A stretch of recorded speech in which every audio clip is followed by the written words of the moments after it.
Hi guys, follow me on Instagram to never ever miss any of my crazy updates. Hi guys and welcome to another vlog. I'm driving this. This is the Volvo XC40 Recharge Pro, P8, whatever you want to call it. And this is based on the C40. So you can see the lights are slightly angular when compared to the regular XC40. Also the grille gets body color treatment, which you can see here.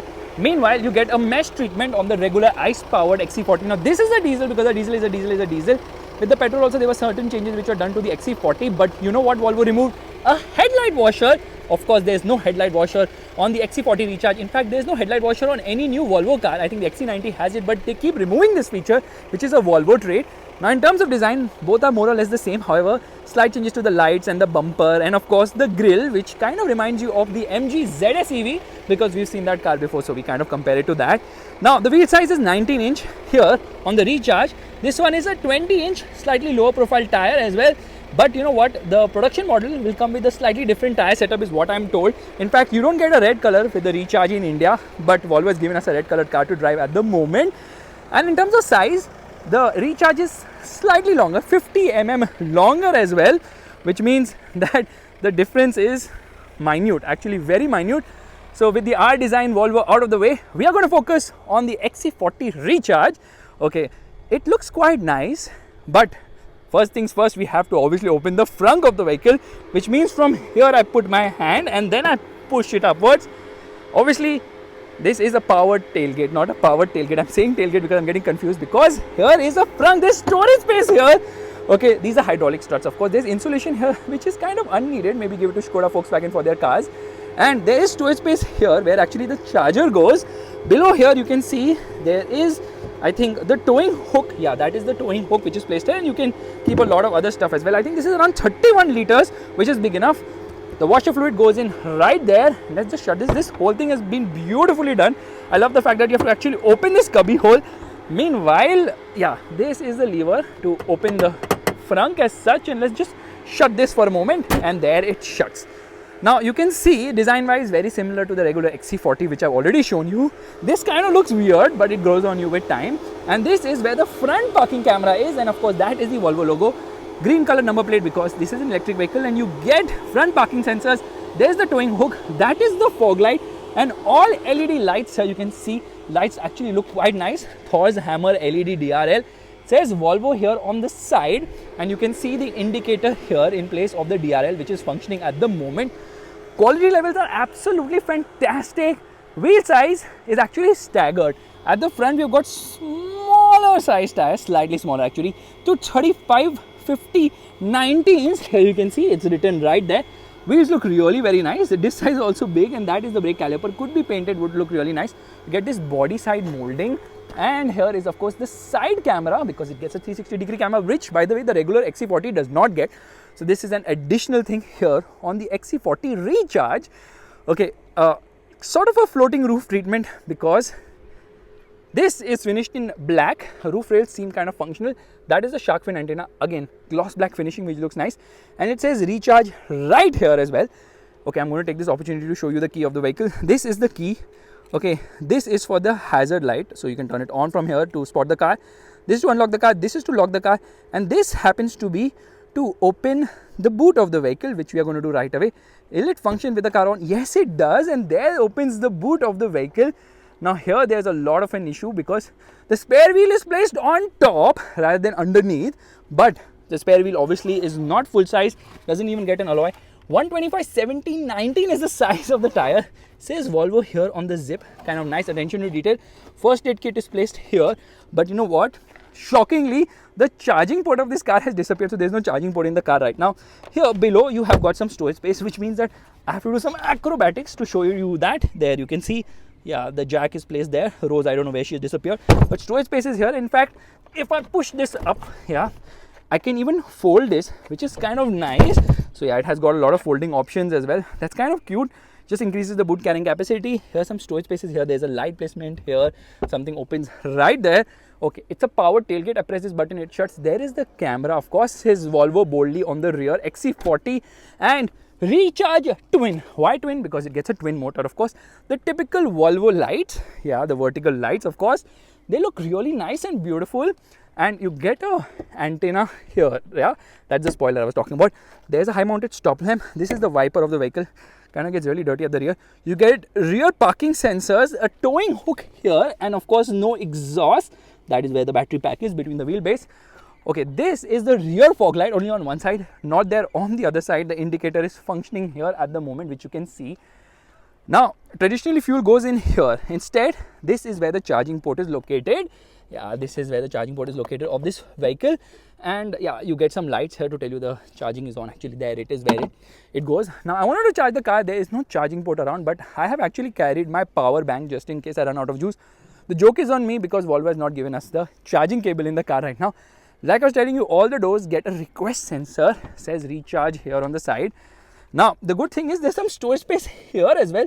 That's kind of nice and funky, and it's a 60-40 split seat, which means that I can recline it like this. Yeah, that's kind of practical to carry more luggage. In fact, check this out, okay? This automatically reclines. If I press this button there, see? Yeah. Automatically, this headrest goes down, and you can do it from the front as well. Now, the door pockets are decent size, and you can see this nice, beautiful finishing. In fact, Volvo is trying to reduce plastics in its car just to become more eco-friendly, and they're also planning to go leather-free, so the interior will be leather-free. The seats will not be leather, but something close enough to give you that same feel. This thing is kind of unnecessary because the glass area becomes very small here, and you should have got sun blinds at the rear.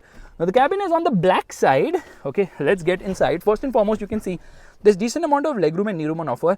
Under-thigh support is not that great because the seat is low and it's not that long as such, and headroom is kind of adequate. The problem is the seat is just too upright. Yeah, so it should have reclined a bit, but no, that does not happen. Center passenger does get a head, and there is storage space here in the center with twin cup holders. The twin cup holders are the storage space. This is obviously the center armrest of the vehicle. Overall seat quality is very nice. Volvo does one of the best seats. There's a light placement here on the top, of course. AC vents are placed here, and you've got two USB-C charging sockets in the center, but there's a massive hump which is kind of unnecessary, because of which three people can't really sit in comfortably. Not really scooped out, but you get magazine holders here, and the front seat belts get height adjustability function, but my goodness, it is so stiff I can't even move it. So that's kind of stuck at the moment. Meanwhile, there's a hook here, again light placement here on the top, which by the way it's touch activated, which is kind of cool as well. I don't know what this is. If you guys know, let me know in the comment section below. This is also very nicely done. The material quality in this car is absolutely fantastic. Love this white stitching as well. I'm going to try this here. Yeah, there it is. The height adjustable seat belts, of course, and my stuff is getting dangled all over the place. So rear seat comfort could be slightly better. I love the quality, and although they are plastics, hard plastics, this is on the softer side, of course. Meanwhile, we have to get to the front. Before that, I have to tell you, getting in and out is not that difficult in this car. Here, the door shuts with a proper thud. Why am I getting in here? Because I have to show you a few things. First and foremost, the glove box is really very nice. You know why? Because it has this hook here. Okay, when I open it, there I can hang in 2 kgs worth of, you know, plastic bags. No, not plastic bags. Groceries. Okay, and yeah, this is on the harder side, but it's again very practical a thing. Okay, now you can see this is also beautifully done, which is similar to the regular XC40 as well. And then not really hard plastics, but hard plastics, a lot of them lower down. And the door pockets are massive, like humongous. You can keep a laptop, you can keep everything you want. And I love this whole finishing, really very nice. Says Harman carton right there. Okay, you can lock the car, unlock the car. The co-driver can do that as well. And this whole treatment is carried on the side as well. And obviously electric adjust for the co-passenger as well, but no memory settings, of course. It's got a multitude of airbags. It has a knee airbag as well. Okay, we're just going to shut the door. Things are really smooth in this car, which is very impressive indeed. But one thing I really hate is, although Volvo is calling it an excellent feature, there's no button to turn on the car. If you have the key in your pocket, you simply get into drive and the car turns on its own. However, this is very much like a Tesla. The problem is that right now I've left the car, so car turns off on its own, which means that, you know, if you want to leave a passenger inside, the person has to sit on the driver's seat, because there's a sensor right here which activates this feature. Under-thigh support is not an issue at the front because you can manually increase it, and lumbar support is adjustable in 4 ways as well from here. Okay, electric adjust seats. It says airbag here. Airbag is written almost everywhere. There is other tire specs of the vehicle. 255 45 19s is at the rear. Okay, so 20 mm wider, and this is obviously all-wheel drive. This vehicle is all-wheel drive, of course. Okay, nice pedals. Rather, you can see there's a proper dead pedal as well, and this is to open the boot of the vehicle. This is, I think, for the headlight leveler probably. Again, door pockets are massive at the front. These are the controls for the power window. This is for child lock. When you press the child lock, it actually tells you in the instrument cluster that child lock has been activated. Memory seats for the driver. You can save up to 2 people settings. Says Harman carton right there. These are the controls for the outside rear view mirror adjustment. I shall try to turn it, which means I have to press both these buttons and then it should activate. Maybe not. Okay, unlock the car, lock the car. All these functions actually need the car to be turned on, which means that I have to press one button to get to my seat position. There, it's going behind. Okay, seats are really comfortable, but heated seats are actually available abroad, but not in India. So that's a feature which is kind of removed. Says child lock deactivated. Now to turn on the car, all I need to do is press the brake pedal and get into drive, and there it has turned on. There is no button to turn it on. I think this is where the standard stop start system was there, or push button start was there, but that has been removed because it automatically starts. So we're just going to get into parking at the moment. Some mosquitoes inside, to pardon them for a moment, and you can see sort of frameless auto dimming mirror, of course. In fact, the side view mirrors are also auto dimming. It says IntelliSafe right there. Okay, what are you doing, guys? Here the light placement here in the center. Here you obviously get a mirror along with the light. Same is the case here as well. You get a mirror along with the light, and there is a handle for the driver as well to hold on to because of the level of thrust from this electric motor. Now there's a toll receipt holder right there as well. Now the dashboard is similar to the regular XC40, but this screen should not have been the same. They should have changed this because it's a very small 9-inch screen, and again it's a fingerprint magnet. Now it has been updated with Google's Android-based system, which I honestly do not like. And when you when you pair your phone with it, then you can use Google Assistant and voice commands and stuff like that, which works decently well. Of course, the system is nice, but it's kind of cumbersome to use. So here we get into maps, and it tells you where are the charging ports as well. Okay, this is to get into the air conditioning system. Air conditioning is actually quite effective. I've turned it on max, but right now I don't know why it's not working. Okay, because it senses the car is not on. Now it is, which means that I have to keep the gear in drive right now and keep my foot on the brake. There's a cigarette lighter. So it's kind of weird that Volvo at one point says we want to go eco-friendly, and secondly they promote smoking as well. Not directly though. There's a USB-C Type-C charging socket. I think 2 of them are here. One is obviously for Apple CarPlay and Android Auto connectivity as well, which is not there in our car but will be there in the car sold in India. It's going to get wireless function as well. Twin cup holders here. Below the front center armrest, there's good amount of storage space as well. And there's this dustbin which actually comes out, so you can take your garbage along with you home and then empty it conveniently. That's a nice touch as well. Piano black finishing here. And what is there? Okay, there's an ashtray, again unnecessary. There's a wireless charging pad right there, which is in visibility and does a good job of charging the vehicle. Charging a phone, not the vehicle. And there are a lot of buttons here. Now this is for the volume control for audio system, and this is for the AC controls and stuff, but AC control usually happens from here, which I was showing you at the moment. Right there is where the AC control is placed, all of the functions as such.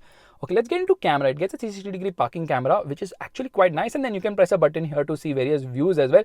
But you know, it kind of seems pointless when it's showing me the car on one side. It should have shown me a bigger view or a bigger resolution. Let's see the front camera. Okay, so basically it shows on the side the camera is activated. It's kind of cool. Okay, it has got a slew of ADAS functions as well. Volvo really does not go around promoting much of it in the electric version about the ADAS functions, of course. Now the steering wheel feels nice to hold the horn. The horn is really nice and loud. You got chrome finishing here everywhere, and these are actually the controls for the cruise control. It gets adaptive cruise control. This is to increase or decrease the distance between the car ahead when you're doing adaptive function, of course. These are the controls for the audio system, and this is to change the view of the screen. So here I press this button and there I get the map view. I'll tell you honestly, the instrument cluster is very dated. It doesn't look nice at all, and the temperature outside is 46 freaking degrees. Absolutely insane. So it has roadside detection, which is showing right there, and then obviously all the various telltale lights and how much battery is there and the mode you are in terms of driving, like front or rear, not the drive modes. The car does not have any drive modes, but you know, when you shut this map mode now, बीच में पूरा खाली पड़ा रहता है, which is kind of awkward. And there on the top you get the lane keep assist thingy. In fact, when I open the door, it also shows me that which door is open, and it also shows me here. So we're just going to get into drive. I'm in drive. Okay, the car is not making any noise, so I was kind of doubtful if we are in drive at the moment. Steering wheel is adjustable both for reach as well as rake, but it's a manual adjust, which is again disappointing at this price. You would expect electric adjust, of course. Now let's do one thing. Let's get into the screen because there's a lot to explore here. Firstly, let's get into the audio system. Harman Kardon audio system is really nice. Let's listen to it.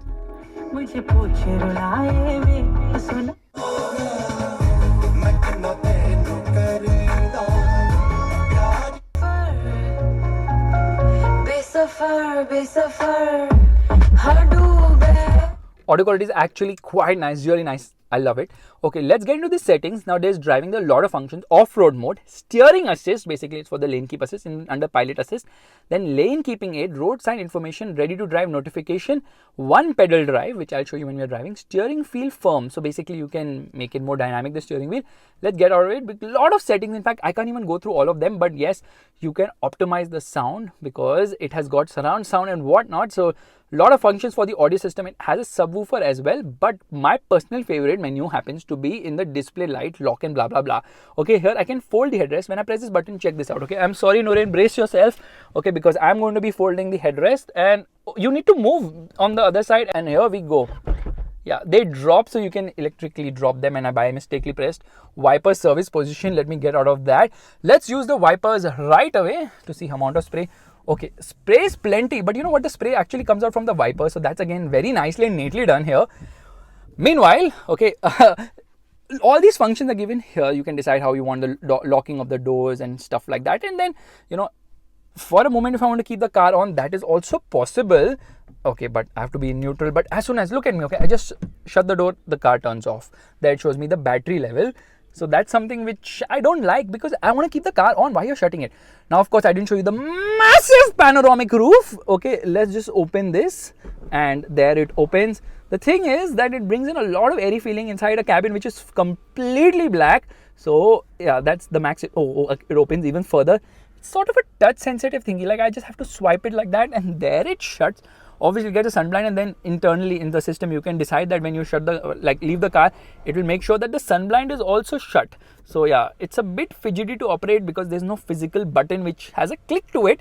Now it also gets Volvo On Call connected car tech, which has OTA over the air updates, and it says on call right there.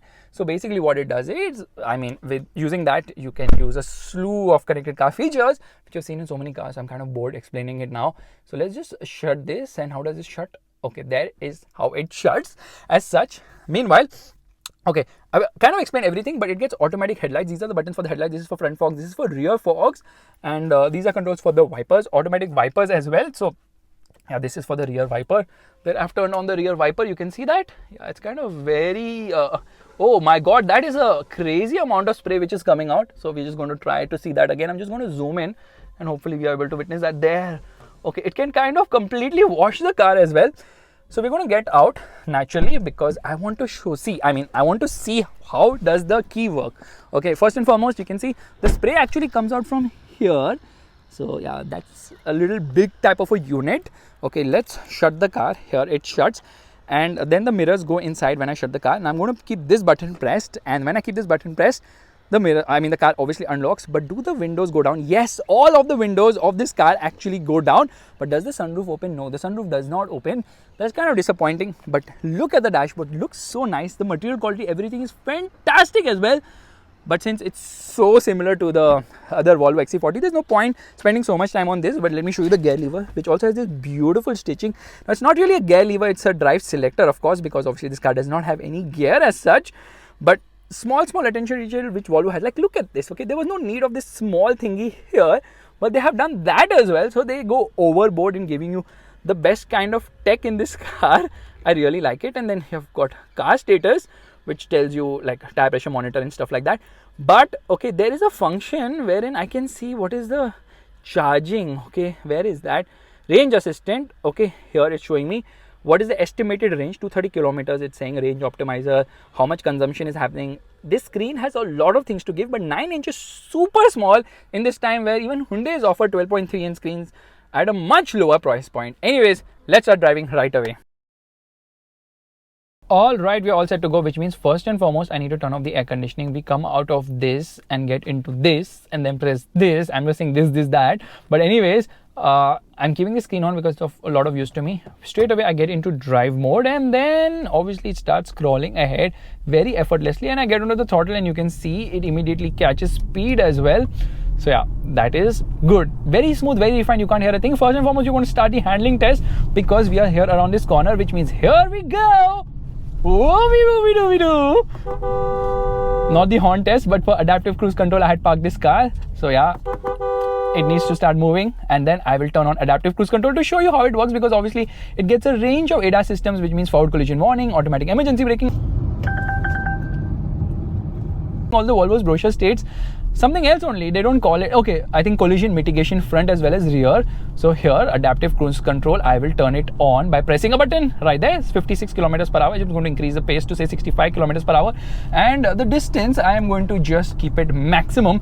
So although I put 65 kilometers per hour, there's a car right ahead. You see, I'm not pressing the accelerator, I'm not pressing the brake at all. And as soon as the car ahead slows down, this car will automatically slow down. So there, a bike is coming, this car is automatically braking, and then it's come to almost 50 kilometers per hour. It's going to accordingly tinker with the speed depending on the car ahead, which is fantastic. Adaptive cruise control. So here we are behind, and I'm just going to try and reduce, say, the distance which I want to follow the other car. So we're just going to reduce it to the minimum, and then it's catching speed, and then it's like you can decide how much distance you want to maintain, and then I get out of the sight of the car ahead. Now we are at 65 kilometers per hour. Here I'm going to just increase the speed to 85 kilometers per hour, 100 kilometers per hour. Here I come behind, automatically it slows down as well. Fantastic adaptive cruise control. It gets lane keep assist, it gets blind spot monitoring system, which by the way blinks here. Okay, again, it's not in my line of sight, it's catching pace. I'm not pressing the accelerator or brake at all, but now I press the brake to disengage the system, because now I'm going to take over. Forget adaptive cruise control, we are going to shut it for a moment, and the time you guys have been waiting for is finally here, which you're going to do. Firstly, the steering wheel is actually quite nice, which is kind of surprising. I didn't expect it to be so good. Okay, because it's okay, at low speeds you can see it is light enough, but it has a consistent feel and feedback. Left foot on the brake, right foot on the accelerator, steering feel firm. Okay, there's nothing to rev the motor, but here off we go. Okay, we already reached 100 kilometers per hour. That is the level of performance on offer, because it's got not one but two electric motors, one at the front axle and one at the rear axle. Both the electric motors are identical in terms of size, which means that the front one produces 204 horsepower and the rear one, well, you guessed it right, 204 horsepower. The overall output is 408 horsepower, and the result is absolutely breathtaking acceleration. Torque output 330 Newton meters at the front axle, and you guessed it right, 330 Newton meters at the rear axle as well. The result is 660 Newton meters of torque in a car which is kind of on the smaller side. This is absolutely breathtaking performance, because you get on the gas, 408 horsepower and 660 Newton meters instantly kicks in, because obviously electric motor, all that power and torque comes from 0 RPM. Result is absolutely fantastic performance. So great low end punch, no lag at all, good mid range, and I can't say a top end because it's a 1-speed gearbox. So there's this continuous surge. The car keeps going on and on and on and on, keeps pulling and pulling and freeling and pulling. We're going to come to a halt. Brakes are really strong. All right, left foot on the brake, right foot on the accelerator, revving the motor, doesn't rev, and look at the acceleration. Okay, I'm going to shut up, and you can listen to the sound of the motor. It's a whine. Here we go. 3, 2, 1, go!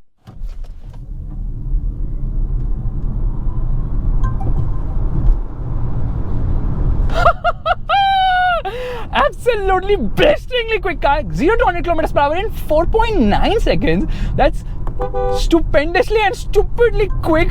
That's the reason it pushes you back into the seat and really juts ahead with crazy acceleration. This is a car which can give you a headache, okay, if you're not used to the electric thrust. Absolutely massive thrust, all thanks to the 78 kilowatt hour battery pack of this vehicle, resulting in a 418 kilometer claim range. But in the real world, don't expect anything more than 300-350 kilometers. If you're driving like me, which is like driving like a lunatic, expect somewhere around 250 to 280 kilometers, because when you accelerate like this, obviously it's going to eat a lot of power. Being all-wheel drive now, there's good amount of traction all the time, but still the wheel spin. Traction control is always on, although there's no button to turn it off as such.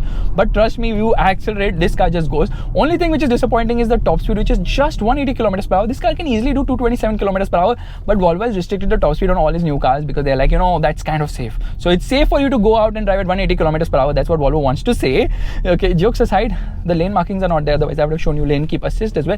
All the system is actually turned on at the moment. Okay, there are no drive modes. There is no steering mode. There's only one. This says steering feel firm. Basically, in that, the steering feels slightly better, more weight up. Actually, the steering has good amount of feel and feedback, very consistent, weighs up as well. So it's actually a fun car to drive in that regard. But unfortunately, and very unfortunate, the car feels its weight. It feels on the heavy side. It feels ponderous because of the battery weight, of course. And then the suspension has been put on the stiffer side. Why have they stiffened the suspension? Because of the extra weight of the battery and the electric motor. This kind of results in a ride quality which is not comfortable at lower speeds, but once you speed up, the ride keeps getting better as you gather pace. So high speed stability is absolutely fantastic in this car. I wish that the low speed ride would have been better, but low speed ride is not that compliant enough here. Okay, now like I was telling you, slew of systems which you expect from Volvo, all of them there. But now lane markings can be seen, I think so. Trees in the middle, I don't know why, but here, okay, lane keep assist functioning. We are going off. Come on, recognize. It recognizes, and then it's trying to pull me back into a lane. It does it. Okay, it kind of manages that, which is kind of sweet as well. Now here I'm going to turn on one pedal drive. Okay, here accelerating full, hitting a speed of almost 80 kilometers per hour. I have left the throttle completely. Car is decelerating, but it's kind of doing it so slow that I would be on that tree any moment. So it's just going to slow down. Now, okay, it's completely stopped. So basically, what is one pedal driving? It is basically KERS, kinetic energy recovery system. Okay, you can go a little bit off the road as well because ground clearance is ample, and they have an off-road mode, which is kind of useless. But yeah, it has got all-wheel drive. So in case you want to take it off-road, well, do it at your own risk. I wouldn't do it because, yeah, ground clearance is ample, but yeah, why would you take a car which is more road centric off the road? But then Volvo had to give this feature. So one pedal drive, basically what does it do? It has KERS, and basically it's brake energy regeneration, regenerative braking. What it does is it packs in some energy into the battery pack when you lift off the throttle by regenerating the brake and charging the battery up, and it happens in a very smooth fashion.